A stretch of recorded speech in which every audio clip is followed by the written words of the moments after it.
Meanwhile, we continued deeply engaged in inner-city ministry. Burton was faithfully serving Zion and had each year cut his salary back a little bit, finally to half his salary to help that struggling congregation. He was now working half-time directing the Media Center at Yale Divinity School. We had 3 school-age boys to support. Burton was doing a lot of other things as well, but that's his story to tell.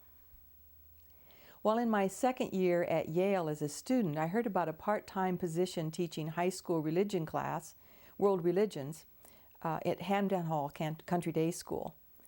I actually knew very little about the study of world religions, so I took an independent study course and designed a curriculum to teach. Actually, my first publication came off of that course. Mark, who was now an early teenager, did the artwork. I had another opportunity to teach in New Haven as well. An ecumenical lay school theology of religion happened every fall and spring, and Burton was instrumental in making that happen. There were 2 courses taught every evening. One we called the Star track, which had Henry Nouwens and those kind of folk teaching, and then, well, the track in which people like me taught. But I enjoyed it, and people came from all over. I was able to teach a course in the RSV room at Yale. Yes, that's a place where people gathered to work on the Revised Standard Version of the Bible. I loved it. I loved teaching, I loved the students, I loved teaching theology at a divinity school. Teaching world religions to high school students did not seem like a future profession for me. It felt more like a part-time job while I was at seminary. So after 2 years nearing graduation, I told them that would be my final year.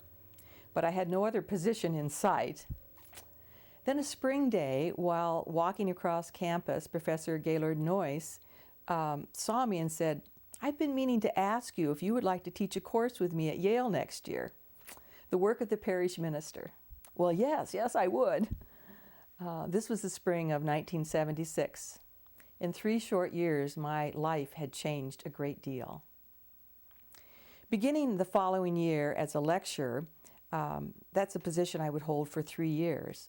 Now, the ranks at YDS were clear. I was certainly not a full-time tenured professor, but I was teaching and working with the students, particularly with the Lutheran students at Yale. Burton held a weekly Eucharist for the Lutheran students. We called it the diaspora.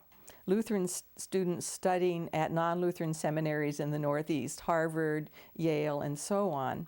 And we had a conference once a year.